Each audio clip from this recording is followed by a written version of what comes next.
Je voudrais tout d'abord vous accueillir à tous et vous remercier de votre fidélité.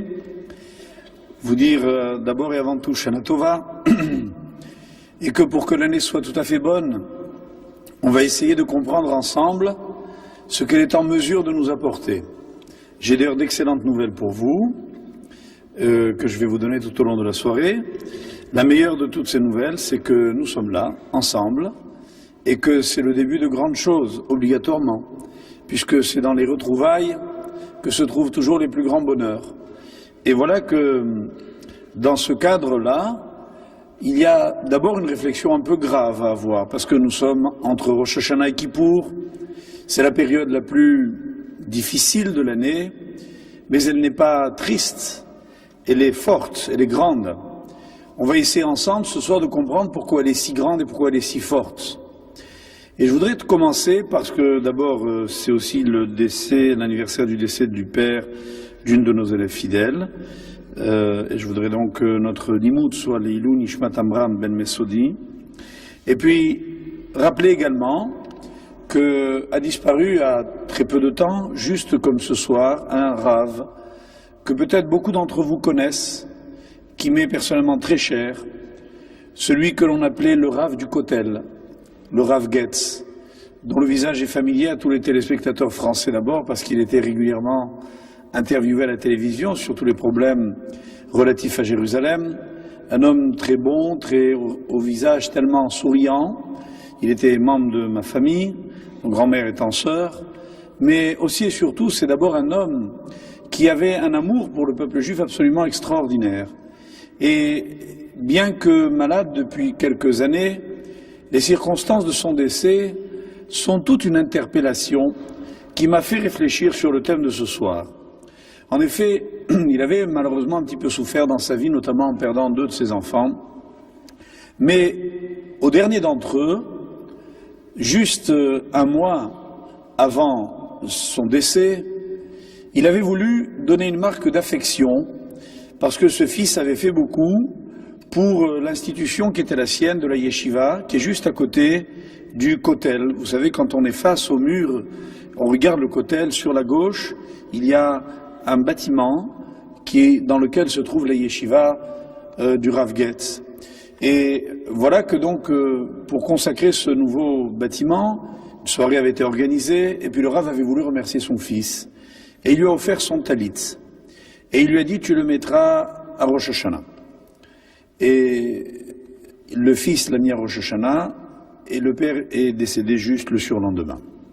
Or, il y a une tradition qui dit que dans certaines communautés, du vivant du père, on ne met pas son talit. Et voilà que pour lui, cet usage, entre guillemets, s'est avéré exact.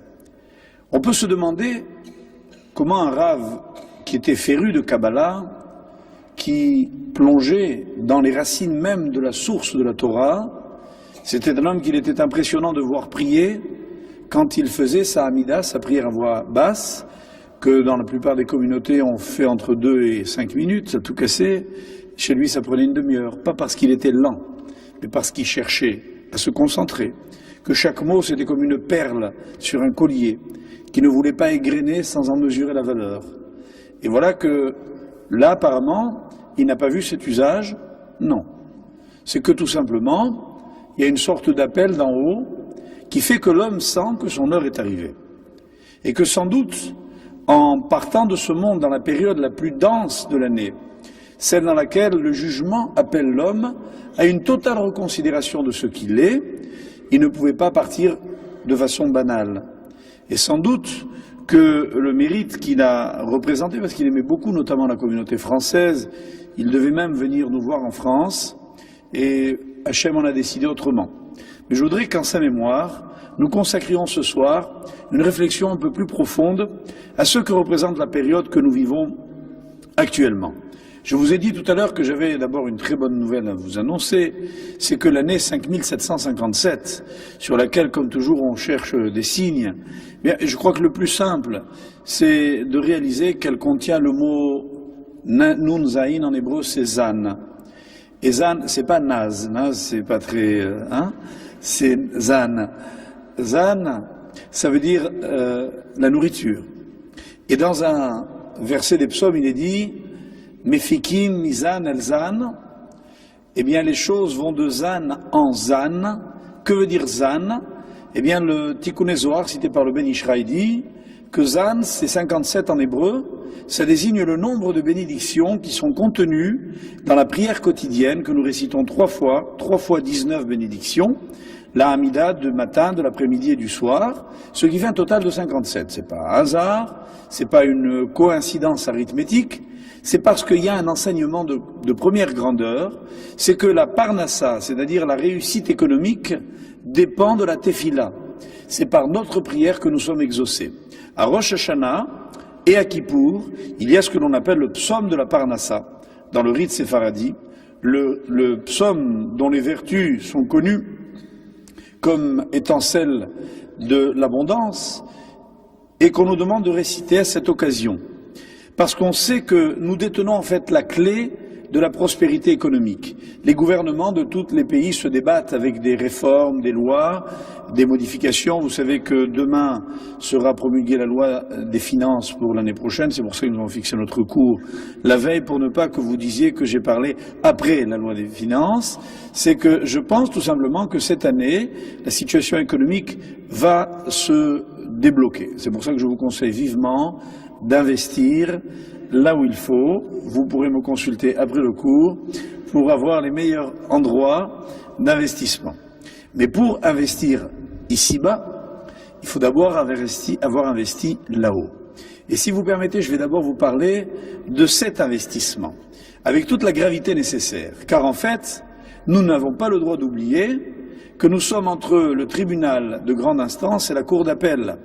C'est-à-dire entre Rosh Hashanah, jour du jugement, et Kippour, jour de la révision de ce jugement. Et que ce qui se passe dans cette période est d'une extrême importance pour notre vie. Quand on pense à toutes les personnes qui nous ont quittés l'année dernière, à tous ceux qui ont connu des problèmes de toute nature, et que nous pensons que dans le ciel, entre guillemets, pour prendre cette expression tellement belle, ces choses ont été décidées pendant cette période-là, il y a de quoi prendre au sérieux la nature de ce temps-là, mesurer ce qu'il représente, réaliser que s'il y a bien un moment où il ne faut pas perdre une minute, c'est aujourd'hui, c'est maintenant, c'est ces jours-ci. Lorsque arrivé Kippour, tous les plus grands maîtres d'Israël essayaient de calculer le temps qu'ils avaient perdu pendant l'année. On raconte de tel Rav, le Gaon de Vilna, qu'il trouvait difficilement 1 heure de perdu sur un an. Quand nous réfléchissons au temps que nous perdons, je crois que certainement tous, nous avons au moins 1 heure de bavardage inutile par jour. 1 heure par jour, ça fait 15 jours par an. Multipliez par 50 et vous verrez combien on peut perdre de temps. Un temps dont le côté dramatique est qu'il est irrécupérable. Quelqu'un qui perd son argent peut le retrouver. Quelqu'un qui perd sa santé peut guérir. Quelqu'un qui perd son temps ne peut plus le retrouver. Le côté irrémédiable du temps perdu est peut-être l'aspect le plus dramatique de la vie. Parce qu'on a l'impression d'un gâchis qui est irrécupérable. Et il faut arriver pourtant, au moment où ce temps arrive vers nous, à réaliser tout ce que l'on peut en faire. Et pour ça, il faut peut-être prendre les moments que nous vivons avec toute la gravité, toute l'importance qui est celle recommandée par les Chachamim. Pour cela, il faut du courage. Je voudrais vous dire qu'il faut du courage. Et le courage, puisque tout à l'heure j'ai évoqué la sgir le jour du décès d'un père d'une de nos élèves, je voudrais donner un exemple. Il y a un jour un très grand rave que l'on appelle le Ridbaz, qui avait l'anniversaire de la mort de son père. Il est venu à la synagogue et il attendait le début de l'office de Mincha. Et voilà que tout d'un coup il éclate en sanglots. Alors un des membres de la communauté est venu vers lui et lui a dit « Mais Rabbi, pourquoi pleurez-vous? Ça fait tant d'années que votre père est mort, sans doute 20 ans. » Il lui dit « Je vais te dire pourquoi je pleure. Parce qu'il fait très froid aujourd'hui, il neige dehors. Et j'ai hésité à venir à la prière parce qu'il était déjà un homme âgé. Ça m'était très difficile d'arriver. Et puis je me suis souvenu que quand j'étais enfant, mon père était très pauvre et il n'avait pas d'argent. Et il faisait aussi très froid. Et le seul moyen, le seul bien que nous ayons à l'époque à la maison, c'était un réchaud, c'était un chauffage. Alors mon père l'a démonté et l'a porté chez un homme riche qui en avait justement besoin. Il le lui a vendu, et avec cet argent, j'ai pu étudier. On a eu très froid cet hiver-là, mais notre cœur était au chaud. Et ce cœur, il venait de ce que toute la famille me voyait à moi, le petit garçon, grandir dans la Torah, progresser, étudier, avec une telle fougue que mon père avait oublié tous les sacrifices. Et quand je pense que moi j'ai failli ne pas venir à l'office parce qu'il faisait froid, alors j'ai pleuré. J'ai pleuré à la mémoire de mon père en me souvenant de ce dont il avait été capable, et moi je ne serais pas capable de le lui rendre.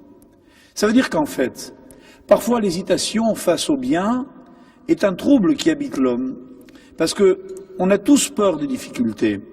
On a peur en fait de ce qui fait mal.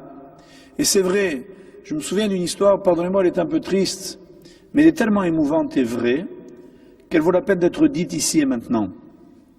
Il y avait dans une famille un petit garçon qui était très malade. Malheureusement, ses parents le savaient condamné. Alors sa maman lui racontait des histoires, passait les soirées avec lui, essayait de le consoler, de le soutenir, mais le petit enfant, lui, ne savait pas qu'il allait mourir. Et voilà que le temps passe et son état s'aggrave. Et puis, au bout d'un moment, il voit par la fenêtre des enfants qui jouent. Et puis il savait que lui, il pouvait déjà plus jouer comme eux. Alors, d'un coup, il pose la question que sa mère redoutait tant. Il demande si ça fait mal de mourir. Alors, pourquoi? Parce que sa maman venait de lui raconter une histoire pour essayer de le dissiper de ces enfants qui voyaient jouer dans la cour et auxquels il voulait ressembler. Elle lui a dit, tu sais, voilà, il y a un roi qui... Et puis elle raconte une histoire où il y a des gens qui sont morts. Alors il demande à sa mère, est-ce que ça fait mal de mourir? Sa mère a eu tellement de peine à retenir ses sanglots qu'elle a fait semblant d'aller dans la cuisine. Elle a supplié Dieu de l'aider à trouver ce qu'elle pouvait dire à son fils. Et au bout d'un moment, elle revient. Et elle dit à son enfant, tu sais, quand tu étais plus petit, parfois il t'arrivait de t'endormir dans le lit de ta mère. C'était pas ton lit. Et le matin, quand tu t'es réveillé, tu t'es retrouvé dans ta chambre. Qu'est-ce qui s'était passé? C'est que pendant que tu dormais, ton père t'a pris dans ses bras et t'a posé dans ton lit, dans ta chambre, là où tu devais dormir. Alors il lui dit, c'est comme ça. La mort, c'est un jour où on se couche et puis on se réveille dans notre vraie chambre, là où on devrait dormir. Et le petit enfant n'a jamais plus eu peur de la mort. Et le jour où il s'est endormi, il ne s'est pas aperçu. Et lorsque le Rav Aryeh Kaplan, qui est un rabbin américain mort très jeune, lui aussi, racontait cette histoire, il disait qu'en fait cette mère, qui était sans doute pas une grande érudite de Torah, elle avait donné une immense leçon. Elle avait appris à son fils ce qui est l'essentiel. Et s'en souvenir à Rosh Hashanah, il n'y a pas plus important. C'est que ce monde-ci, c'est l'antichambre de l'autre monde. Et je crois qu'en un mot, si je devais résumer déjà mon cours, avant qu'il ne commence, c'est que si on sait pourquoi on se bat, alors on a tout compris. Si on va se battre pour une raison économique, politique, sociale, si le combat pour nous c'est montrer aux autres qui on est, c'est essayer de paraître aux autres hommes, on s'est battu pour un monde qui n'était pas le nôtre. On a dormi dans un lit qui n'était pas le nôtre. En fait, s'il s'agit de préparer ces provisions, c'est qu'il s'agit en fait de savoir quel est le monde que l'on choisit. Et dès lors qu'on choisit l'autre, celui-ci est tellement plus beau. Et c'est ça que je vous ai toujours enseigné. C'est qu'en fait, ne croyons pas que le judaïsme c'est une abnégation. C'est-à-dire on se sacrifie, on ne mange pas, on dort par terre, comme dit le Pirkei Avot. Le Pirkei Avot, un des textes du Talmud disait, celui qui dort par terre, qui mange du pain sec, qui boit de l'eau et du sel, et qui étudie la Torah, quelle chance a-t-il? Mais quelle chance avec tous ces malheurs? Il dit oui, quelle chance a-t-il? Parce qu'il a compris l'essentiel. Et en fin de compte, vous savez, on est malheureux, pas parce qu'on manque tellement de choses. On est malheureux parce qu'on n'a pas choisi. Et en fin de compte, quand on ne choisit pas, quand on ne sait pas pourquoi on se bat, on est complètement perdu. Et c'est rien, aucun des combats gagnés dans la vie qui nous permettra d'être plus heureux, puisqu'on s'aperçoit que ce bonheur, il est quelque chose de fallacieux, qui échappe. Et on aura beau franchir des étapes en croyant avoir accumulé des succès, on s'apercevra qu'on est allé d'échec en échec et qu'on a reculé pour mieux sauter dans un univers qui n'était pas le nôtre. Ce qui est sûr, c'est que lorsque nos maîtres, nos prophètes, parlent de la vie future, ils ne parlent pas du vide, ils parlent de ce qui est plein, ils parlent de ce qui est vrai, mais qu'on ne voit pas. Et voilà pourquoi la dimension qui est la plus difficile à cultiver sera bien effectivement celle-là, celle qui consiste à comprendre où on va. Pour y arriver, j'ai choisi d'essayer de vous expliquer, parce qu'elle est encore actuelle, ce n'est pas fini, la mitzvah du shofar. Regardez quelle réflexion, et ce que je vais vous dire, je le tiens d'un Rav que j'aspire à faire venir en France pour nous donner une série de conférences qui s'appelle le Rav Moshe Shapira, qui est un homme extraordinaire, et qui, bien que parlant hébreu, a un langage tellement fort qu'il est de nature à nous édifier à tous, et j'espère qu'on aura la chance de l'accueillir. Voilà sa démarche. Il se demandait pourquoi, dans les lois sur Rosh Hashanah, partons d'abord de Rosh Hashanah, eh bien, quand on nous dit qu'il faut sonner du shofar, dans le Talmud, on nous dit qu'il faut l'écouter assis et puis debout. Et on dit dans le Talmud, pourquoi doit-on écouter le shofar une fois debout, une fois assis? C'est pour qu'aider les harvev et à Satan. Littéralement, pour mélanger le Satan. Le Satan, qui c'est le penchant du mal. C'est l'obstacle en hébreu. C'est toutes les difficultés de ce monde, ce qui nous empêche de faire le bien. Ça s'appelle en hébreu d'un mot générique, le Satan. Alors on prend le Satan et on le mélange littéralement. Qu'est-ce que c'est que cette dimension? Pourquoi le shofar a-t-il la vertu de troubler, de mélanger le Satan? Vous savez que le shofar, on en parle à différentes occasions dans la Torah. Il y en a 3 essentielles. L'une d'entre elles, c'est au moment du don de la Torah, de façon explicite. L'autre, c'est à propos de Rosh Hashanah, le jour du jugement. Et la troisième, c'est au moment de la venue du Messie, où on nous parle dans les prophètes, Itakab, Bayom Haou, donc un jour on sonnera Shofar Gadol, le fameux grand shofar, c'est l'époque messianique. Donc, ces 3 instants sont en fait 3 instants d'une extraordinaire puissance, puisque l'un, c'est la raison d'être, Torah, la révélation du Sinaï. Le deuxième, c'est le jour du jugement, notre vie. Et le troisième, c'est le jugement de l'humanité tout entière. C'est la fin des temps, avec tout ce que cela connote de puissant. Chaque fois que la Torah évoque le shofar, il y a un mot qui revient, un verbe qui revient, un terme à comprendre qui s'appelle en hébreu harada, chared. Harad en hébreu veut dire avoir peur, trembler. Et chaque fois qu'elle en parle, par exemple, Shim'u devar Hashem acharedim al devaro, El devaro, il est dit, écoutez la voix de Dieu, vous qui tremblez à l'audition de sa parole au moment où on nous parle du shofar. Lorsque la Torah a été donnée, il est dit, Vayiherat kol ha'am asher b'machane, et le peuple qui se trouvait dans le camp a tremblé, les gens ont eu peur, et on nous dit la même chose pour le jour du jugement, le jour de Rosh Hashanah. Il faut donc écouter le shofar en tremblant, littéralement, en ayant peur. Qu'est-ce que c'est que cet état? En fait, quand vous réalisez ce que c'est que le son du shofar, c'est un son qui appelle notre être tout entier à un état de concentration particulier. Ça veut dire qu'on doit tendre l'oreille. S'il n'y a pas d'audition volontaire, il n'y a pas de mitzvah. Par exemple, si je passe dans la rue et que j'entends dans une synagogue le son d'un shofar, si je n'ai pas l'intention d'être quitte, je ne suis pas quitte de ma mitzvah. C'est un principe général, il faut avoir la volonté de se rendre quitte d'une mitzvah, mais là, elle a un accent particulier. Celui qui ne tend pas l'oreille, et celui donc qui n'ouvre pas son cœur pour écouter le shofar, n'a rien entendu. Ça veut dire quoi? Ça veut dire qu'il ne faut pas écouter le bruit du shofar, il faut écouter la force du shofar. La force du shofar ne s'adresse pas à nos oreilles, elle s'adresse à autre chose. Et on voit que les prophètes, lorsqu'ils en ont parlé, ont dit « Uru mishenatrem » réveillez-vous de votre sommeil. Retenez bien ces mots. « Er » en hébreu, ça veut dire être réveillé. Entre parenthèses, vous voyez que c'est le mot par lequel la Torah désigne une ville. On avait une fois expliqué cela dans une autre synagogue, quand je parlais de Jérusalem, et on avait dit que « Ir » en hébreu, ça vient de la racine « er ». La ville, c'est un endroit dans lequel on est éveillé, peut-être parce qu'en ville on dort plus tard, mais aussi et surtout parce qu'en ville, il se passe tant de choses que l'être humain est constamment en éveil. Ça veut dire que l'endroit de la concentration humaine est un lieu dans lequel les événements appellent à la vigilance constante. Et voilà que cette racine, elle peut, quand on l'approfondit un peu plus, nous faire arriver à une idée encore plus profonde.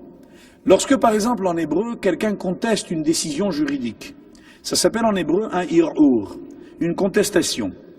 Une contestation, qu'est-ce que c'est? C'est que quelqu'un ne se contente pas de la situation actuelle, et qu'est-ce qu'il fait? Il essaye de créer une nouvelle situation, il remet en question un jugement, il interpelle les juges, il fait appel de leurs décisions, et il dit « j'accepte pas la sentence, je demande qu'on révise le jugement ». Ça s'appelle en hébreu « ir'ur », quand on dépose une réclamation. Parce que ça veut dire qu'on perturbe l'état antérieur dans le but de créer un état nouveau. Qu'est-ce qu'une personne qui se réveille? C'est, dit la Torah, une personne neuve. Tous les matins, quand on se réveille, on dit une prière étonnante qui commence ainsi, l'âme que tu as mise en moi est pure. Or, qui a le droit de dire cela? Est-ce qu'un criminel a le droit de le dire? Réponse oui. Mais il vient de commettre un crime il y a 4 heures avant de dormir. Il a le droit de dire, s'il veut faire sa prière, l'Éternel, mon Dieu, l'âme que tu as mise en moi est pure. Ça veut dire quoi? Ça veut dire que, étant éveillé, il crée, il donne du moins, il a la possibilité du moins de créer en lui un état nouveau de vigilance qui appelle une nouvelle équation de sa vie. Ça veut dire qu'il est dans une situation nouvelle qui lui permet d'être un homme nouveau. Ceci grâce à quoi? Grâce à cet éveil. Vous voyez que de temps en temps, il nous arrive aux uns et aux autres d'être extrêmement tendus. Un homme qui est tendu, je laisse les médecins expliquer comment ça se passe dans le corps. Je n'ai ni la prétention de les remplacer, ni d'ailleurs l'intention, je les rassure. Mais je veux juste comprendre une chose, c'est que à ce moment-là, quand un homme est aux abois, quand il est en éveil, quand il est en situation de grande vigilance, c'est qu'il a peur pour sa vie. Je me souviens un jour avoir écouté une conférence médicale dans laquelle on expliquait qu'au fur et à mesure que quelqu'un voit le danger le guetter, s'approcher par exemple quelqu'un qui est perdu dans une forêt, quelqu'un qui a froid, quelqu'un qui sent le froid l'envahir, un certain nombre de déclics se produisent dans son corps qui appellent au fur et à mesure dans le corps un état de vigilance accru qui va jusqu'à maintenir en éveil les organes vitaux, ces organes qui ont besoin d'être protégés. Et quand malheureusement ces organes cèdent, alors la mort est inéluctable. Mais tant qu'il est dans cette situation d'éveil, que son cœur bat plus vite, que sa respiration se fait plus haletante, que son cerveau capte la moindre sensation, que ses sens écoutent le moindre bruit, dans cette situation d'éveil, qu'est-ce qu'il fait l'homme? Il veille sur sa vie, il a peur, il craint de mourir. Cette situation de stress, d'angoisse, qu'on a pu connaître de façon passagère les uns et les autres, dans toutes sortes de situations, c'est celle de quelqu'un qui sait qu'il est en danger, alors il protège de toutes ses forces sa vie. Sans prendre un exemple dramatique, quand quelqu'un conduit, il est en éveil. Vous savez que malheureusement, s'endormir au volant est une des causes premières des accidents gravissimes ou mortels. Or, le fait d'être en éveil, quand c'est un éveil qui est vital, tous les sens de l'homme sont tendus. Dans un pilote de Formule 1, s'il laisse échapper le volant une fraction de seconde, il se fracasse avec son véhicule. Un pilote d'avion, quand il atterrit, s'il laisse négliger une manœuvre d'une fraction de seconde, une catastrophe peut survenir. Or, à ces instants-là, l'homme fournit toute l'énergie qui est en lui. Il est dans cette situation que la Torah appelle harada. Que fait le shofar? Le shofar est un son qui ne veut pas être beau, qui n'a pas de vocation musicale harmonieuse. C'est pas une partition, c'est pas une symphonie. Il n'y a pas de plaisir à écouter le shofar. Il y a autre chose. Il y a à l'intérieur du shofar une vocation spirituelle d'appeler l'homme, exactement comme quelqu'un agressé par le froid, par un danger, par quelque chose qui le menace, de se sentir dans cette situation d'éveil.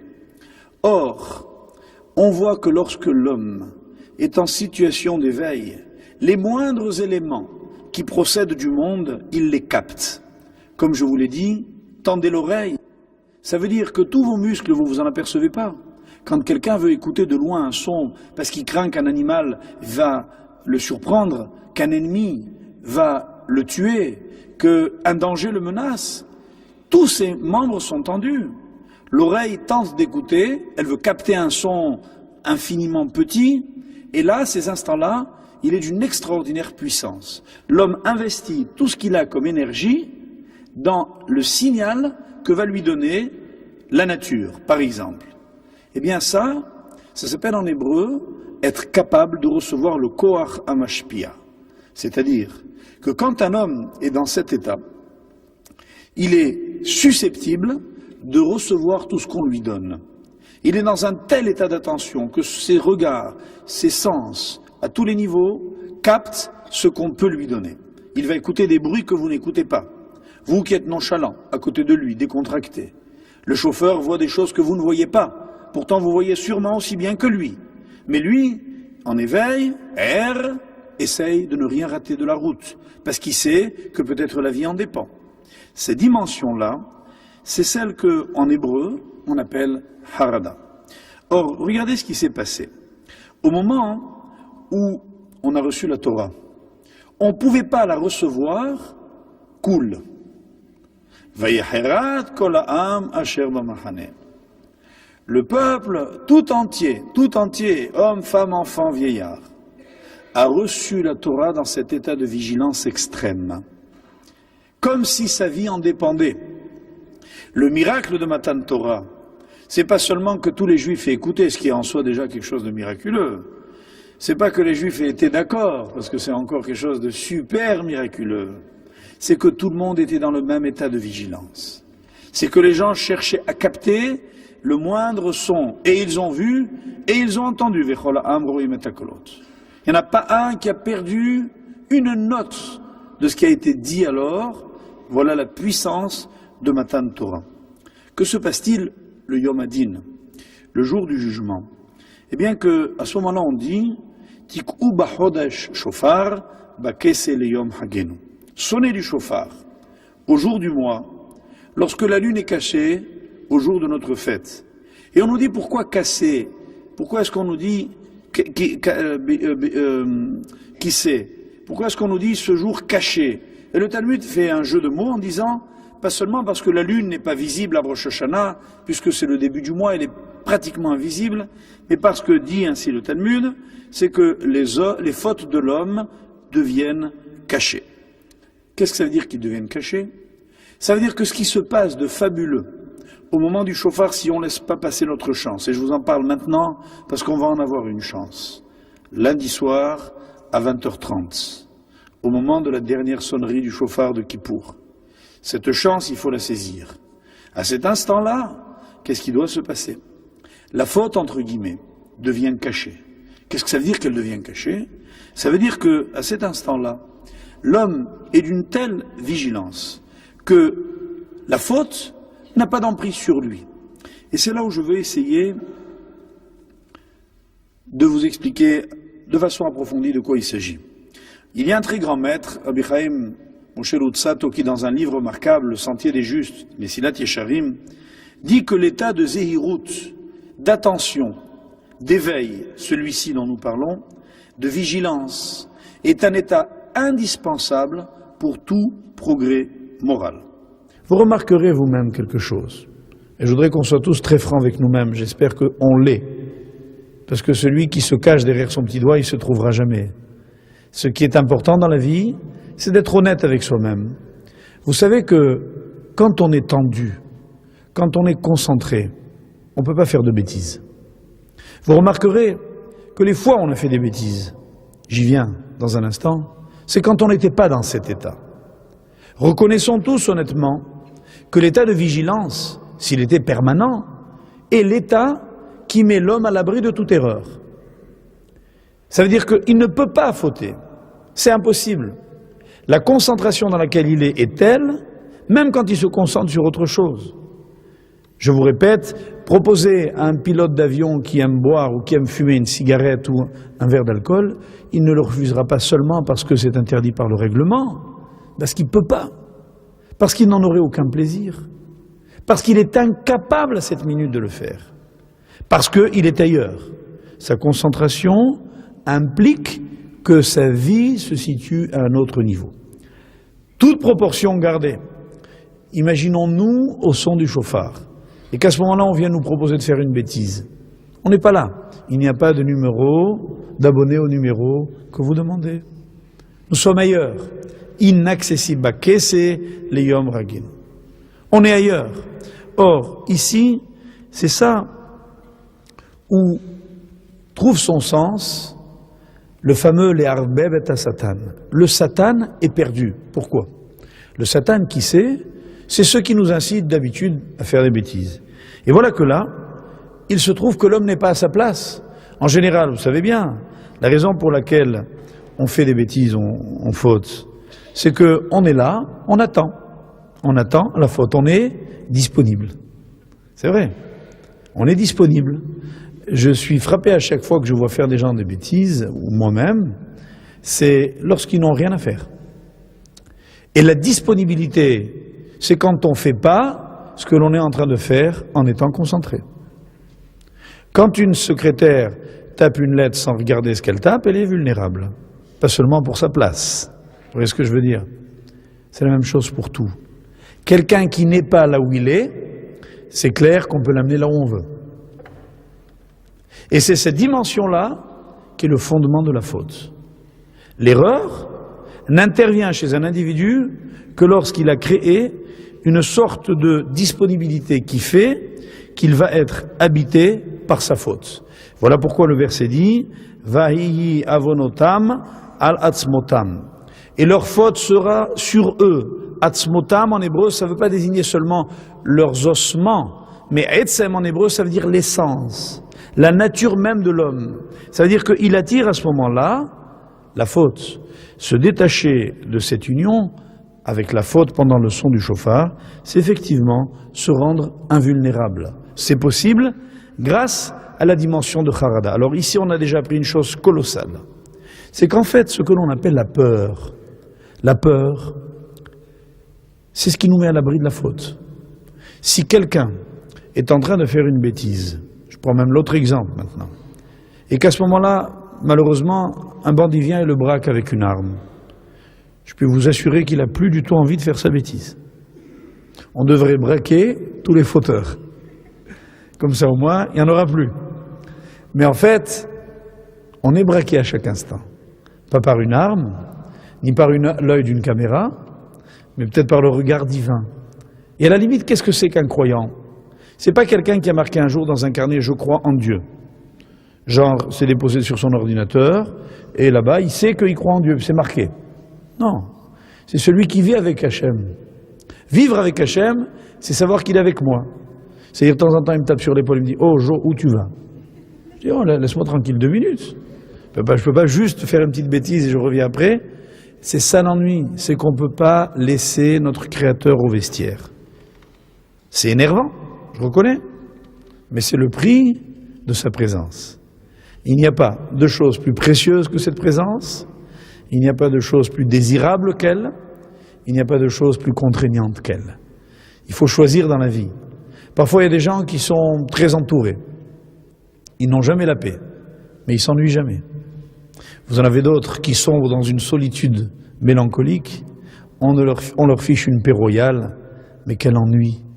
Choisissez, ou de vous ennuyer, ou d'être accompagné. Or, un juif qui fait la Torah est un juif qui a décidé de jamais être seul. Il fait sa route avec ses frères et avec son Dieu. Et de ce côté-là, croyez-moi, on est super entouré. Jamais un moment de solitude. Même si c'est un peu fatigant, c'est extraordinairement réconfortant. Et en fait, tout passe, toutes les épreuves, tous les dangers, tout se dissipe. Et un jour, dans une diligence qui fonçait alors que les chevaux s'étaient emballés, tout le monde paniquait, criait, sauf un homme. Et lorsque finalement tout s'est bien arrangé, on lui a demandé « Et comment tu as fait ?» Il a dit « Tout simplement, j'ai pensé à Dieu, et je croyais en lui, et moi j'ai eu peur de rien. » Et il y a parfois comme ça des hommes qui réussissent à avoir cette force extraordinaire.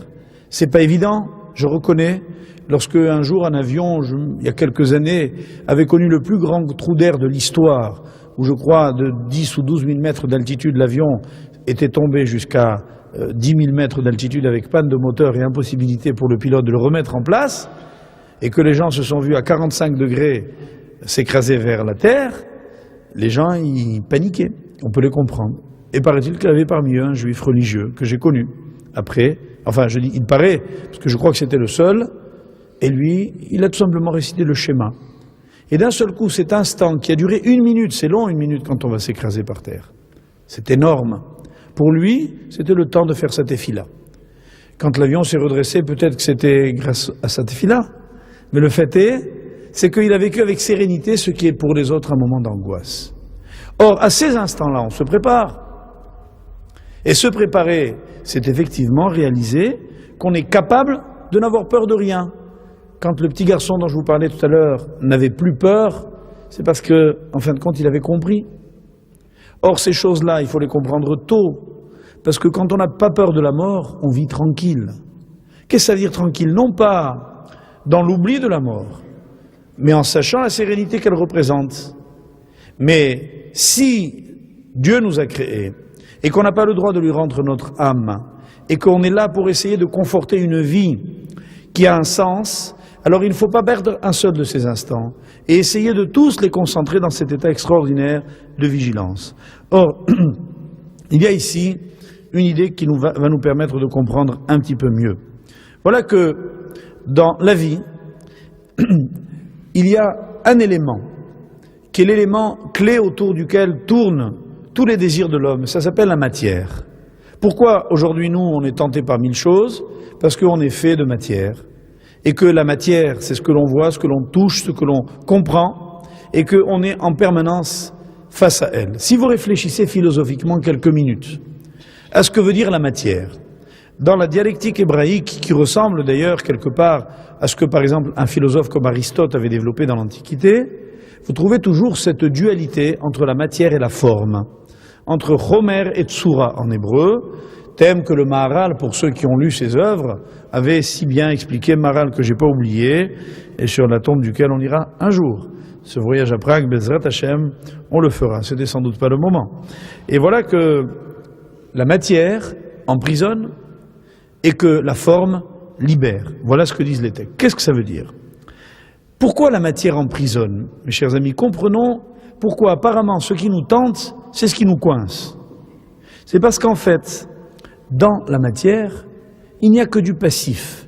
C'est quoi de la matière? C'est par exemple un objet qui attend d'avoir une histoire. Ça peut être n'importe quel objet. Ça peut être un morceau de terre qui attend d'être pétri pour avoir une forme. Ça peut être un véhicule extrêmement élaboré. Une voiture, un avion. Qu'est-ce que c'est un avion? C'est bien, c'est mal? Une voiture, c'est bien, c'est mal? C'est rien du tout. C'est un objet qui, en fonction de l'utilisation qu'on en fera, trouvera son sens. La matière, c'est la passivité dans sa définition. Et à l'inverse, la tsura, la forme, c'est au contraire ce qui est actif. Prenons un exemple pour bien comprendre ici ce que j'ai voulu dire. Quand vous avez un homme qui n'a rigoureusement rien à faire, vous demandez à quelqu'un qui se fait, dit rien. Genre retraité, chômeur ou étudiant, vous voyez? Et vous demandez qu'est-ce que tu fais, il dit rien. Comment rien? J'ai rien à faire. Cet homme-là, qu'est-ce qu'il est? Pendant l'instant où il est dans cette situation, on pourrait dire aussi commerçant actuellement. Enfin bon, mais enfin, je ne vais pas quand même vous saper complètement le moral. Donc, les hommes qui font rien sont en fait des êtres plongés dans la matière. Ils sont plongés dans la matière, pourquoi? Parce qu'on peut faire d'eux ce que l'on veut. Quelqu'un qui est disponible, quelqu'un qui est libre, et quelqu'un qu'on peut conduire là où on veut. Un taxi libre, ça veut dire qu'on peut lui dire « emmenez-moi à tel endroit ». Oui, il y a des gens qui ne sont pas des taxis et qui sont libres. Qu'est-ce qu'on fait de ces gens-là? Ils croient qu'ils sont libres, mais ils ne sont pas libres, c'est faux. Ils sont quoi? Ils sont prisonniers de leur inactivité. C'est des gens qui n'ont rien à faire, En d'autres termes, entre n'avoir rien à faire et servir à rien, il y a une toute petite différence. Ça veut dire que ces hommes-là, ces femmes-là, sont des êtres que l'on peut déjà conduire là où on veut. Ils sont manipulables, ils sont formables, ils n'ont pas de vocation, ils n'ont pas de direction. Et peut-être que ce qu'il y a de plus grave dans la vie d'un homme, c'est d'être cela. Or, vous allez voir quelque chose d'étonnant en hébreu. C'est que le Maharal notamment dit que la matière, c'est toujours un pluriel. C'est toujours un pluriel. Par exemple, maïm. Maïm, comment est-ce qu'on dit de l'eau singulier? Il n'y a pas. On dit toujours maïm. Une goutte d'eau, c'est quoi? Maïm. Un océan, c'est quoi? Maïm. C'est toujours au pluriel. Pourquoi? Parce que la matière peut prendre toutes les directions qu'on veut. L'eau, elle peut prendre toutes les formes. Elle a tous les goûts qu'on veut. Elle est incolore, elle est inodore, elle est neutre. Rappelez-vous, on avait vu à l'époque que eau, dans toutes les civilisations, ça exprime l'étonnement. Eau, d'accord? Aqua, vous vous rappelez? Water, what, en anglais, en allemand, en espagnol, agua. Tout dans toutes les langues. Ma en arabe. Ma'im en hébreu. Qu'est-ce que c'est? Mizu en japonais. D'accord? Dans toutes les langues du monde. L'eau, ça veut dire quoi? Parce qu'elle ne sait pas ce qu'elle fait, l'eau. Elle n'a pas d'intelligence. On en prend et on en fait ceci ou cela. Vous avez des êtres humains qui sont comme cela. L'être humain peut devenir matière. Or, ce n'est pas sa vocation. Comment Dieu a appelé le premier homme? Adam. Comment on dit des hommes au pluriel? Est-ce qu'on peut dire Adamim? Ça n'existe pas. Le Midrash dit quelque chose de fabuleux, attachez vos ceintures, c'est que Adam ne se met pas au pluriel. Ça veut dire qu'un homme, on n'en fait pas un pluriel. L'identité d'un homme, c'est d'être quelqu'un.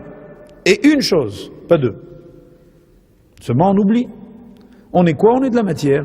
Si je suis un tas d'os, de nerfs, de graisse, alors on fait de moi ce qu'on veut. Je suis là disponible. Je suis traînable partout.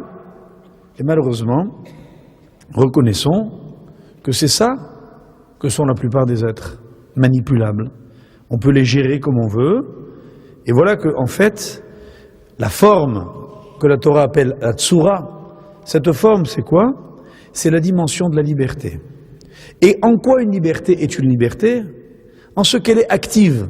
Ça veut dire qu'elle donne une impulsion, qu'elle agit vers l'homme, qu'elle lui permet d'être ce qu'il a choisi d'être.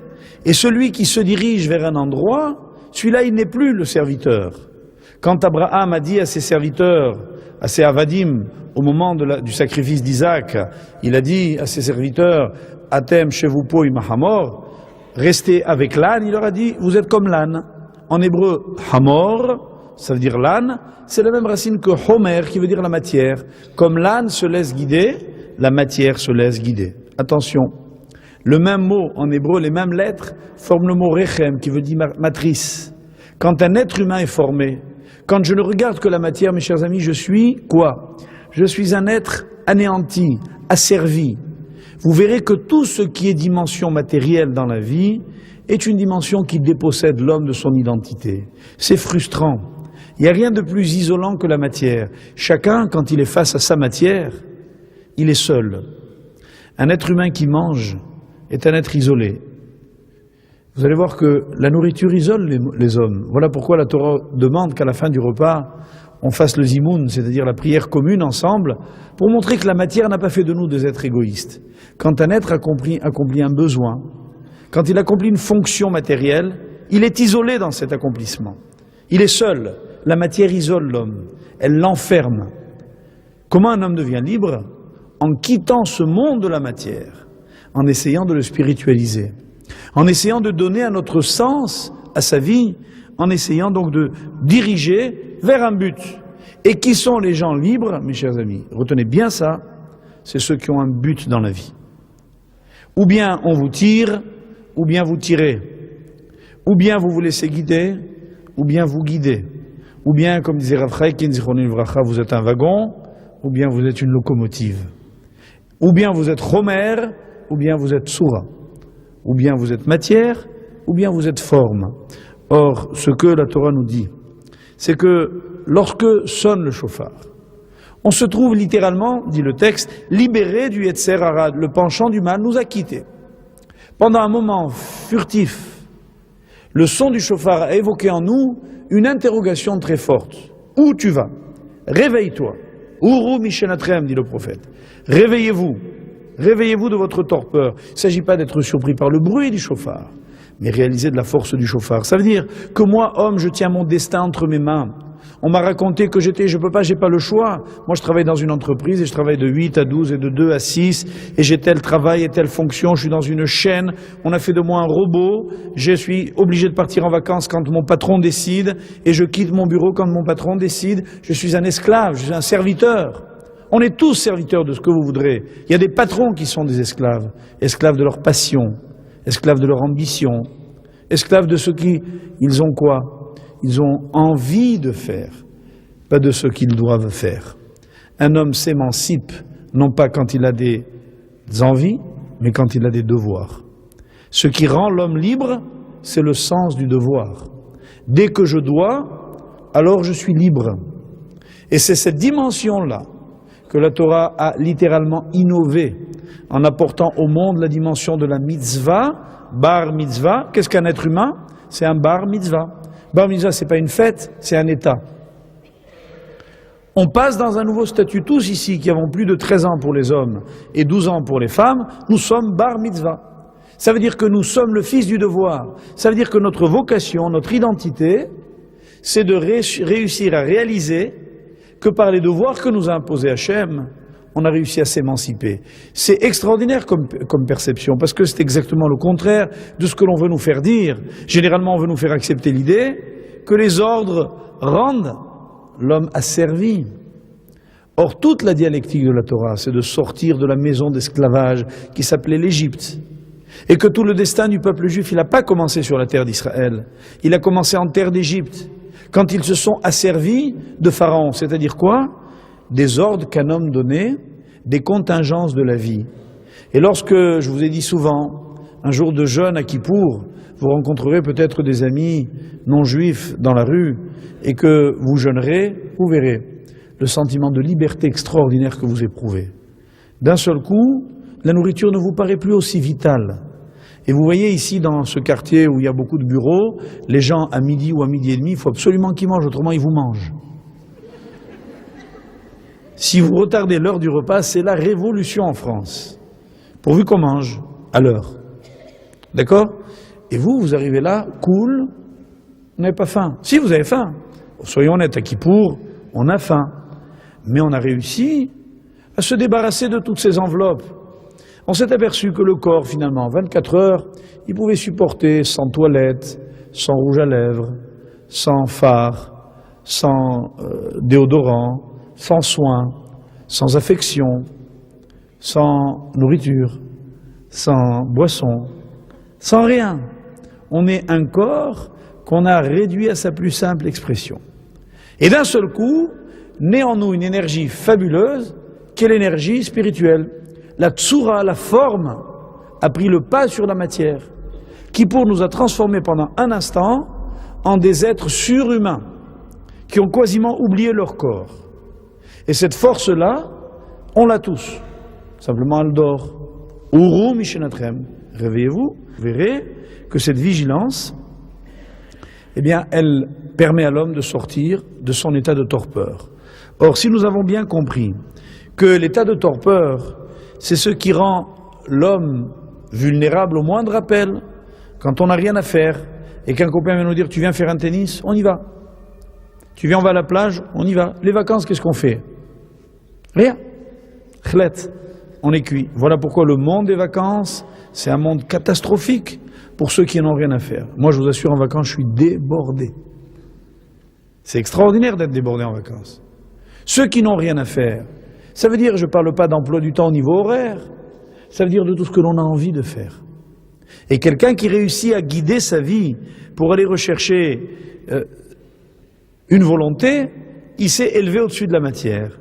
Alors ici, vous avez la base, la racine, je réclame votre attention, de toutes les destructions, de tous les échecs de la vie. Lorsque on lit le jour de Tisha B'Av, c'est quoi le jour de tous les échecs? C'est Tisha B'Av. Le 9 Av, ce jour-là, on lit un passage dans la Torah qui va commencer par ces mots. Veno shanten ba'aretz. Écoutez bien ça, ça valait le déplacement. Veno shanten ba'aretz, lorsque vous vieillirez sur la terre et que il vous arrivera ceci, cela, et que vous irez suivre des dieux étrangers, et que vous transgresserez la Torah, et que. Alors l'Éternel, ton Dieu, etc. Comment commence la paracha, la lecture de la Torah, qui nous compte le plus grand échec du peuple juif, Veno shanten ba'aretz. Noshan, ça veut dire en hébreu, c'est une racine, Yud, Shin, Nun, qui veut dire deux choses, dormir et vieillir. C'est la même chose en fait. Les vieux dorment. Ça veut dire quoi les vieux dorment? Ça veut dire qu'ils éprouvent aucun goût de la vie. Ils n'ont plus envie. Ils entrent dans une torpeur. Il y a trop de vieux qui attendent la mort. C'est affreux. Or, comme, grâce à Dieu, on est tous appelés à devenir vieux et à rester vieux longtemps, il est urgent que vous écoutiez ce cours. Je ne sais pas si vous voyez comment en 1 heure je vais vous faire gagner 30 ans. Ça veut dire que si nous sommes du genre à faire ce que la Torah appelle Veno shanten ba'aret, vous vieillirez dans le pays, c'est une klala, c'est une malédiction. Rabbi Israël Baal Shem Tov disait à ses élèves le jour de Kippour, je vous interdis de vieillir.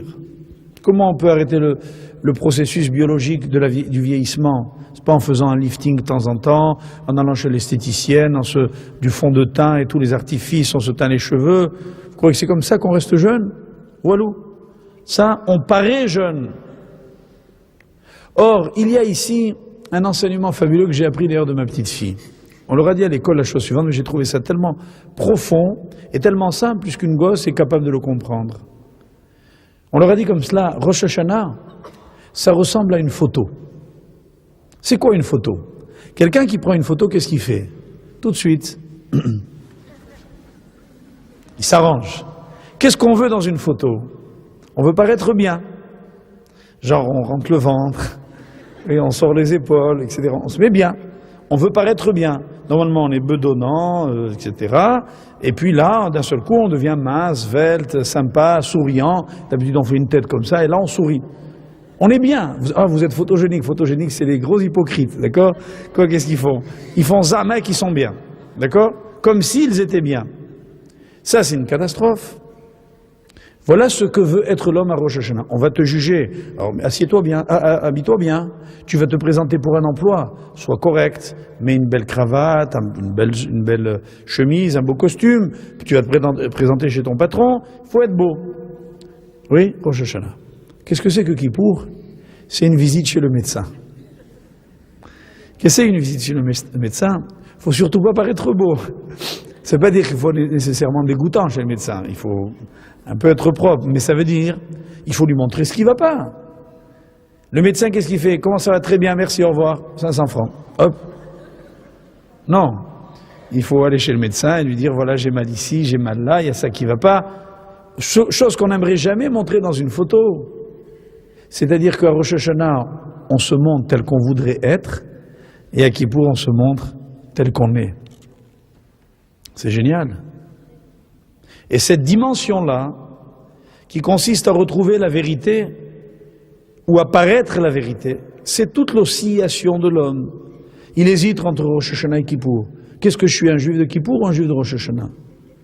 Un juif de vérité ou un juif d'idéal? Et le Midrash dit comme cela, qu'un jour un roi avait annoncé à des paysans qui vivaient, un couple qui vivait dans une cabane au fond d'une forêt, je vais venir vous voir la semaine prochaine.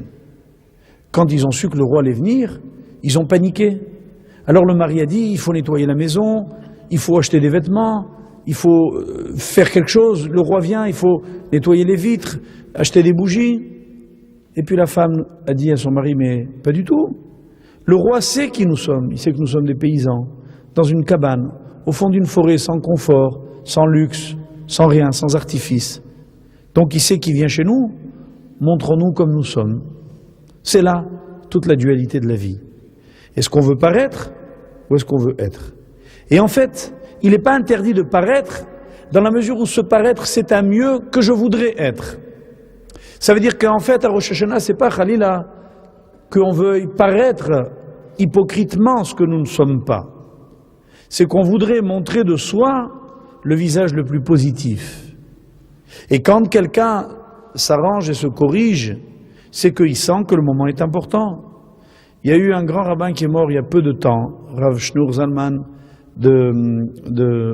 Shlomo Zalman, Auerbach, c'est Tzadik Livracha, qui était un des grands rabbinim les plus respectés d'Israël. Il y avait 300 000 personnes à son enterrement, 300 000 personnes. C'était l'enterrement le plus grand qu'il y ait eu en Israël depuis des décennies. Cet homme est mort à l'âge de 85 ans. Lorsque sa femme est décédée, devant son cercueil, il a dit « Normalement, on doit se demander pardon. Mais moi, je ne dois pas te demander pardon, parce qu'on ne s'est jamais rien fait dans la vie de mal. » C'est extraordinaire. Je ne sais pas combien d'hommes peuvent dire ça à leur femme et combien de femmes peuvent dire ça à leur mari. Lui, il l'a dit. Et quand un élève a rapporté cette phrase, il a ajouté du commentaire suivant. Il a dit « Moi, un jour, je marchais avec ce Rav dans la rue. Il habitait un petit quartier de Jérusalem qui s'appelle Sha'arei Chesed, qui est un quartier fabuleux, à côté de Rechavia. Et là-bas, il y a juste 4-5 rues, tout petit quartier. Il habitait comme ça une toute petite ruelle, une vieille maison. Et il marchait avec son élève, comme ça, qui lui parlait de Torah. Et arrivé devant chez lui, voilà que le Rav arrange son chapeau, sa barbe, et qu'il prend soin de ses vêtements. Alors l'élève s'éclipse et lui dit « Excusez-moi, Rabbi, je pense que vous avez du monde, je m'en vais. » Il lui dit « Non, non, j'ai personne. Je vais juste rentrer parce qu'il y a ma femme qui est à l'intérieur. » Et quand on voit sa femme et qu'on s'entend avec son épouse, on dit que la Shekhinah est dans le foyer. Donc comme il y a la Shekhinah chez moi, je suis obligé de faire attention. C'est pas beau ça? Hein, messieurs? Genre, généralement, les hommes, ils s'arrangent quand ils sortent, c'est pas quand ils rentrent, d'accord? Alors, en fait, ici, c'est le contraire qu'il faut faire. Et c'est la grande leçon qu'il faut prendre, de savoir comment on cherche à créer l'essentiel. Eh bien, cette dimension que nous appelons les destructions, la base de toutes les destructions, c'est quoi? C'est le vieillissement, c'est le sommeil, c'est l'engourdissement de la vie, c'est le fait de se laisser aller et d'accepter d'être disponible. Et malheureusement, on le voit, quand les hommes baissent les bras, ben, ils sont vulnérables à toutes les maladies, ils sont vulnérables à toutes les tentations, ils peuvent sombrer dans toutes sortes de vices, parce qu'ils ont le temps, parce qu'ils dorment, parce qu'entre guillemets, ils vieillissent. Comprenez qu'on peut vieillir à 20 ans. La Torah ici ne parle pas d'âge, elle parle de mentalité. Il y a des gens qui sont jeunes à 90 ans, ils n'ont pas la force d'un jeune homme, mais ils ont plus que son courage. Ils ont des projets, ils ont des désirs, et c'est à ça que se mesure la jeunesse d'un autre. Et ici, le Midrash dit que Dieu a avancé la destruction de 2 ans parce que, autrement le peuple n'aurait pas supporté la destruction. Il serait arrivé à un point tel de décrépitude que malheureusement il n'aurait pas supporté. Alors on voit que, en hébreu, chose tout à fait étrange, chaque fois qu'il y a situation de confort, il y a situation de souffrance. C'est un thème très dur, ce que je vous dis là. Vayeshev Yaakov, il y a une paracha de la Torah qui commence par les mots « Et Jacob s'installa ». Tout de suite après, il a eu des ennuis. Et Rachidi, vous verrez son commentaire sur ce verset, il dit « Chaque fois que les justes se disent « Je vais me reposer », ils sont fichus. Toujours la shon tsa'ar, douleur, souffrance. Ont commencé les ennuis pour Jacob quand il s'est dit « Je vais me reposer ». Un juif à la retraite, ça n'existe pas. On n'est jamais à la retraite de la vie. On n'est jamais en repos complet. On n'est jamais en situation d'engourdissement, d'endormissement, de vieillissement. Ces situations-là, ce sont celles que l'homme doit condamner, exclure. Et ça dépend ni des médecins, ni des traitements, ni des circonstances de la vie. Ça dépend de soi. Si je décide de rester en éveil, je reste un homme qui ne souffre pas. Mais lorsque malheureusement tout ronronne dans notre vie, tout fonctionne, lorsque l'habitude est là, eh bien qu'est-ce qui se passe? Eh bien, on s'endort. On s'endort et c'est là que tous les dangers nous menacent. Et en fait, lorsque Aman, le fameux Aman, de l'histoire de Purim, a commencé son plaidoyer de médisance contre Israël. Vous savez comment il a commencé? Il a dit comme ça dans le texte, « Yesh no am echad » il existe un peuple. Et la Gemara a demandé pourquoi il a commencé son discours en disant « Yesh no yem am echad » il existe un peuple. Pourquoi il a dit sous cette forme-là? Et on dit que ça veut dire Yesh no. Ils ont dit comme ça les Chachamim, Yeshenim mitzvot. Ils dorment des mitzvot. C'est-à-dire qu'ils sont hors course. Donc quoi? Ils sont vulnérables. Quand est-ce qu'on va prendre les Juifs? Quand est-ce qu'on va les esquinter? Quand est-ce qu'on va les persécuter?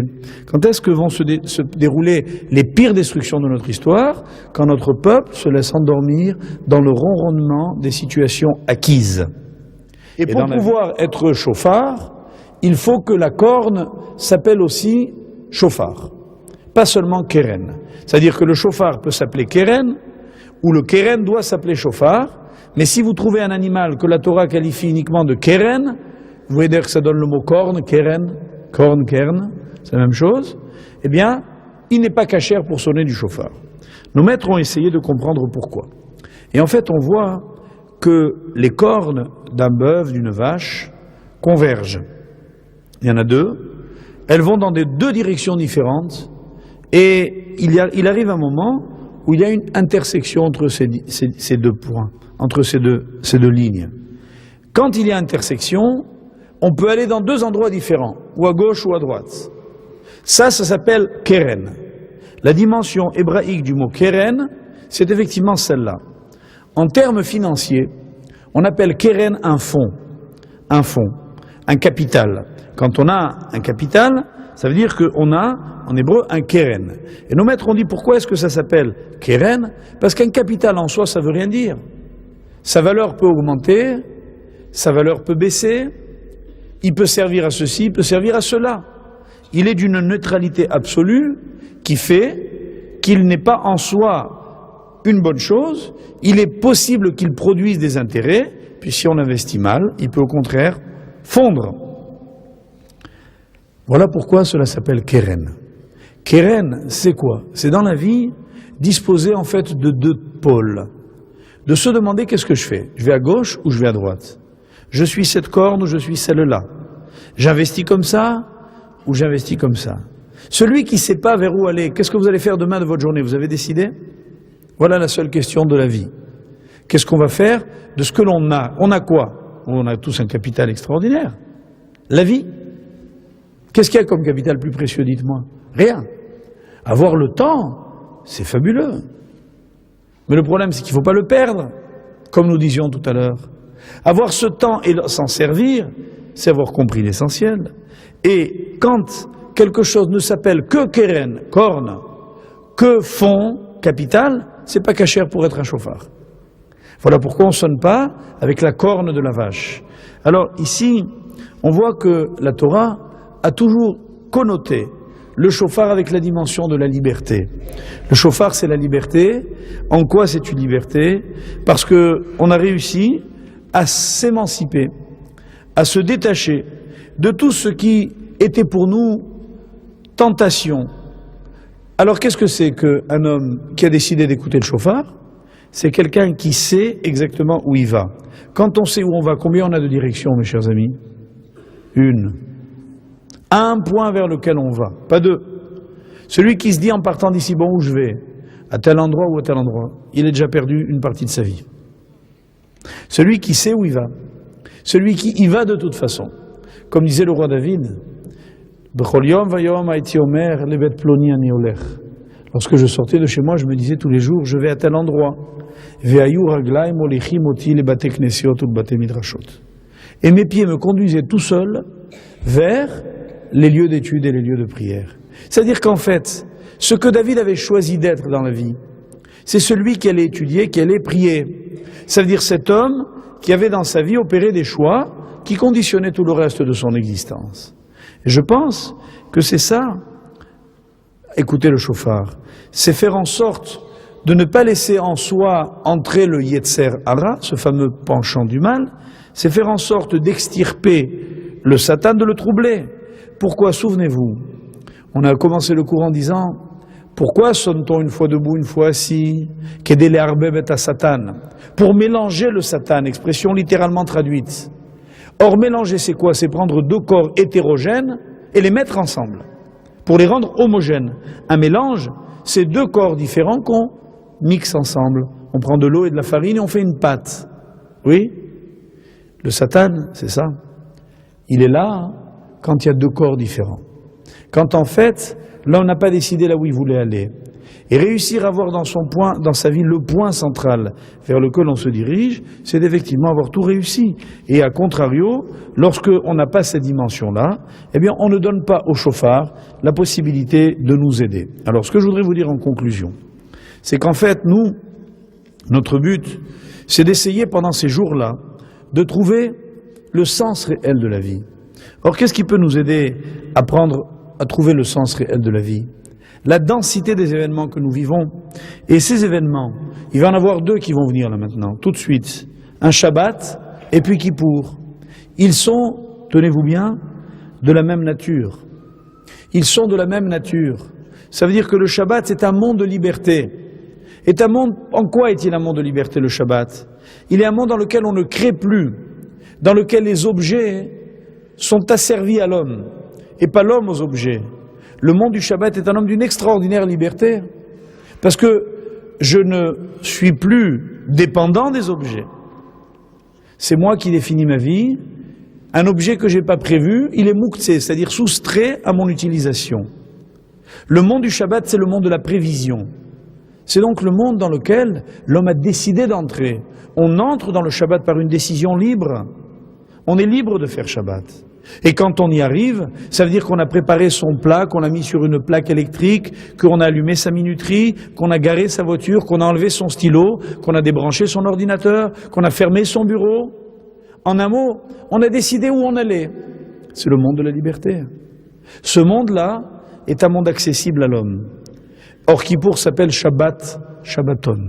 Shabbat des Shabbats. C'est le grand Shabbat. Ce grand Shabbat n'a lieu qu'une fois par an. Kippour a les mêmes lois que Shabbat. On ne porte pas d'objets dans les poches. On ne se sert d'aucune des choses qui sont interdites le Shabbat. Nous sommes dans un Shabbat étrange. Un Shabbat dans lequel l'homme se sent comme frustré de la joie du Shabbat. Et en fait, il éprouve à Kippour quand même une joie immense. Une joie, j'ai bien dit une joie. Non pas parce qu'il fait des choses agréables, mais parce qu'il sait pourquoi il les fait. Et c'est ça le bonheur. Le bonheur, c'est pas d'avoir du plaisir, c'est de connaître le sens de la vie. Et quand on le connaît, on prie avec une telle ferveur, on est porté par sa prière. Et je vous assure, moi j'ai beaucoup de peine, et je dis ça sans acrimonie quelconque, à l'égard de ceux qui font Kippour en faisant quoi? En dormant la plus grande partie de la journée. Et quand ils se réveillent vers midi ou 2 heures de l'après-midi, ils ont des maux de crâne épouvantables. Et une seule chose, oui c'est vrai, ils vont entendre le chauffard, mais ça va être un chauffard comme une sonnerie d'alarme qui va sonner dans un grand magasin où on signale le feu, tout le monde sort. Il faudrait d'ailleurs, moi chaque fois je dis aux fidèles à Kippour, là où je prie, quand vous entendrez le chauffard, ça ne veut pas dire sauf qui peut, sortons vite. Ça veut dire au contraire, comprenez ce que je voulais maintenant vous expliquer, que vous êtes enfin des hommes libres, que vous avez réussi à trouver ce bruit du chauffard. Pourquoi est-ce que là, on nous annonce un chauffard qui est un chauffard d'une autre nature? Parce que tout simplement, l'homme ayant réussi à s'émanciper de la matière, il est capable d'apprécier ce qu'il est en train de faire. Et ce qu'il est en train de faire, ça va consister à mettre toutes ses émotions, tout ce qui s'est passé pendant ces jours de pénitence, Rosh Hashanah et puis Kippour, dans un écrin. Voilà pourquoi la dernière prière de Kippour s'appelle Ne'ila. Ne'ila, ça veut dire fermeture. Et nos maîtres disent ainsi, quelqu'un qui fabrique une armoire, il la construit, puis après il fait la serrure, puis après il la vernit. Vernir notre vie, c'est vivre la fête de Sukkot, avec sa beauté, sa joie, son parfum. Fermer notre vie, c'est vivre Ne'ila de Kippour. Ça veut dire quoi fermer? Fermer, c'est mettre un noun dans l'endroit où on veut monter. Ne'ila, dit le Midrash, c'est noun alé. Noun alé, aliyah. Monte. C'est-à-dire monte grâce au noun. Le noun, qu'est-ce qu'il est? L'écrin de ma vie. Je vous ai toujours dit que pour que nos choses aient de la valeur, il faut qu'on les enferme dans des écrins. Et c'est quoi les écrins? Suivez-moi bien.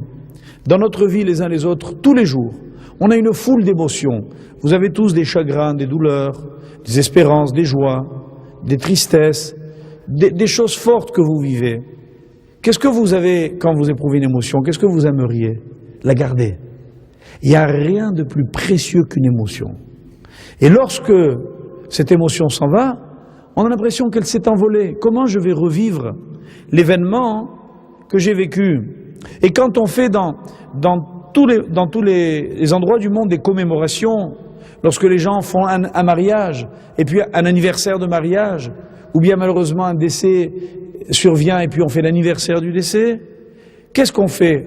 On veut revivre l'émotion? Est-ce qu'on peut? Eh bien la Torah nous apprend, oui, que c'est possible. C'est possible.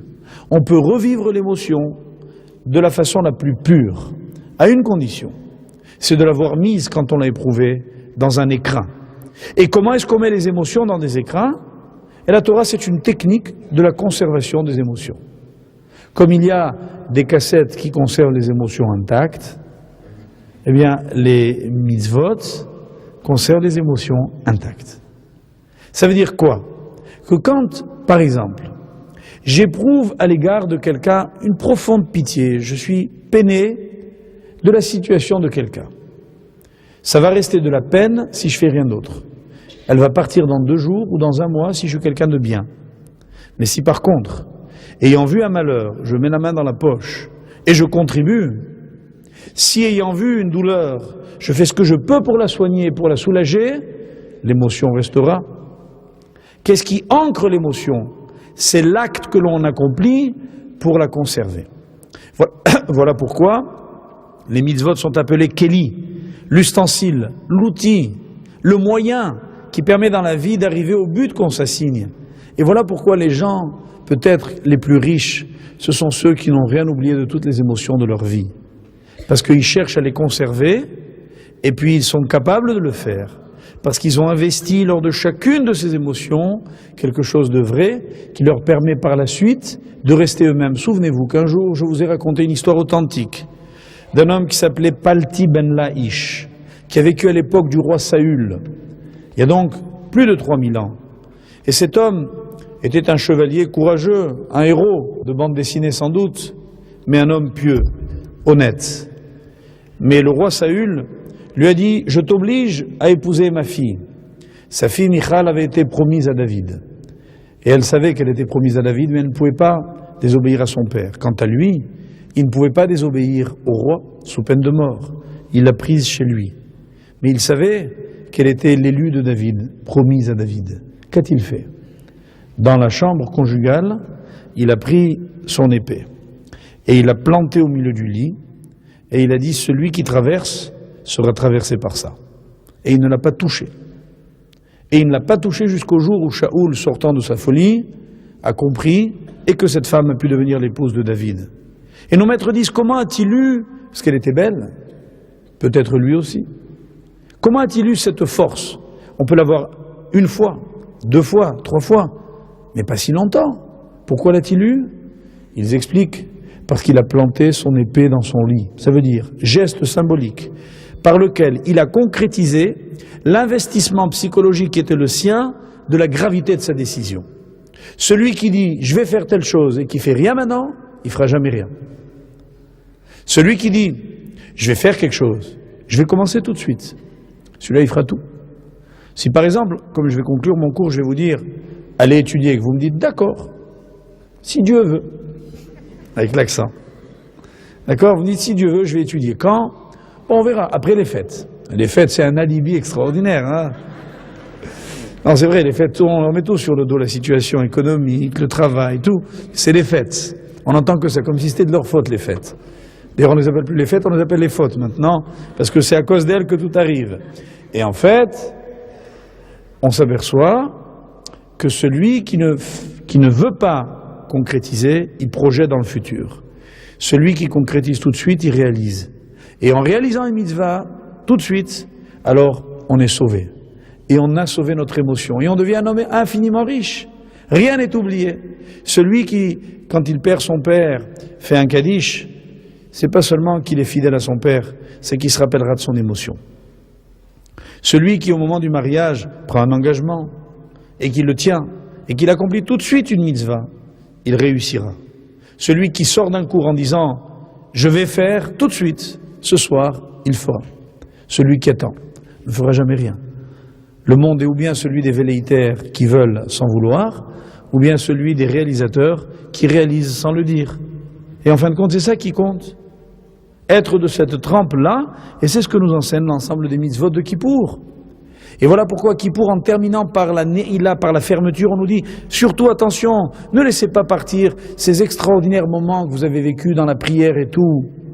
Venez tout de suite réaliser quelque chose, décidez, faites, et vous verrez qu'immédiatement, les choses seront infiniment plus faciles. Et voilà pourquoi ces fêtes, je crois qu'il faut le dire maintenant, elles ont une force très grande, parce que nos maîtres disent quelles sont les fêtes qui nous permettent de passer de l'été à l'hiver.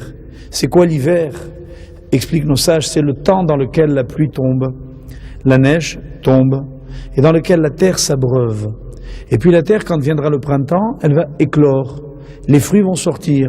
On n'a pas vu que pendant toute la période d'hiver, il y avait de l'eau qui était à l'intérieur de cette terre, qui l'a imbibée, qui l'a fait fructifier. Ça va germer d'abord à l'intérieur et puis sortir, comme une femme qui est enceinte. Au début de sa grossesse, ça ne se voit pas. Elle est enceinte, elle porte un enfant. Et à ce moment-là, elle a en elle la faculté de la vie sans qu'il y ait la vision de la vie. C'est comme cela que se déroule l'année de l'homme. Et voilà pourquoi on nous dit les fêtes de Tishri sont les fêtes les plus riches. Ce sont les fêtes de l'insémination. Ce sont les fêtes dans lesquelles on fait pousser le blé de notre vie. On investit comme la pluie qui tombe à Sukkot, à la fin de Sukkot, comme la neige qui va tomber l'hiver. Et voilà pourquoi ces fêtes-là, elles nous permettent de passer de cette saison à l'autre. Lorsqu'arrivera Pessah, au contraire, la bouche s'ouvrira, elle parlera. Et elle dira tout ce que l'hiver a contenu. Comprenez qu'il s'agit ici d'images, c'est-à-dire que maintenant, Tishri, c'est le temps dans lequel on va investir des émotions qui vont devenir plus tard des concrétisations. Et voilà pourquoi Tishri, c'est l'alphabet à l'envers, Tav, Shin, Resh, et que le mois de Pessah s'appelle dans la Torah Aviv, c'est Aleph, Bet, l'alphabet à l'endroit. C'est-à-dire que les choses vont sortir quand on a su semer. Maintenant, mes chers amis, c'est le temps de semer. Ces fêtes-là sont les fêtes de l'introspection. C'est à l'intérieur de nous que tout se passe. Il y a ici peut-être ce soir des gens qui ont décidé de vivre autrement. Ça ne se voit pas. Ça ne se verra que plus tard, quand leur pensée germera. Mais c'est maintenant que la semence doit être jetée. Si ce n'est pas ce soir qu'on sème, ce n'est pas demain qu'on récoltera. Et en fin de compte, c'est ça toute la vie. Si les fêtes de Tishri servent à être le lieu, le temps dans lequel on va bâtir nos vies, dans lesquelles on va effectivement faire germer toutes nos capacités, alors ce sont des fêtes superbes. Des fêtes, c'est vrai, dures, parce que c'est pénible de semer. Il faut enlever les mauvaises pierres, il faut préparer le champ à devenir fertile, il faut essayer de corriger nos défauts, il faut lutter contre soi, et c'est pas tellement évident. Mais je voudrais simplement vous rassurer en vous disant que c'est au fond pas tellement difficile. Vous savez pourquoi c'est pas difficile? Parce que la Torah, elle demande de nous que de faire du bien. Et vous me direz, comment faire du bien? C'est pas facile. C'est facile? Ben oui. Un jour, le Chafetz Chaim, dans la ville où il vivait, il y avait un pharmacien. Il est allé le voir et il lui a dit, j'envie tes mérites. C'était pas un homme pieux. Il lui dit, Rabbi, mais moi, quel mérite j'ai? Il lui dit, toi, mais tu donnes aux gens des médicaments qui leur permettent de soulager leur douleur, de guérir leur maladie. Il a dit, mais j'ai aucun mérite, c'est mon travail, c'est mon gagne-pain. Il lui a dit, alors, où as-tu vu que dans la Torah, on n'a pas le droit même de se faire payer pour le bien qu'on fait pour les autres?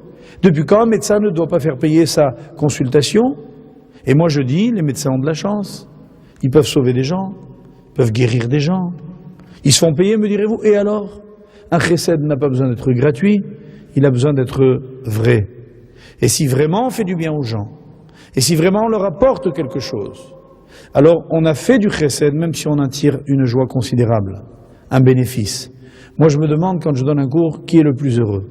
L'élève ou le maître? Pour moi c'est clair que c'est moi. Parce que donner, c'est infiniment plus confortant que recevoir.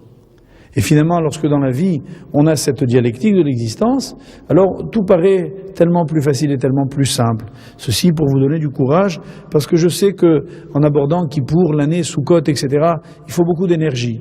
Il va vous falloir de la volonté. N'attendez pas, mes chers amis, le temps ne joue pas pour nous. Chaque seconde que l'on perd est quelque chose, je vous l'ai déjà dit, d'irrémédiable. Et comme ce soir, vous ne vous êtes pas posé la question, vous étiez là. Vous étiez comme ce rabbin qui a bravé la neige pour aller honorer son père.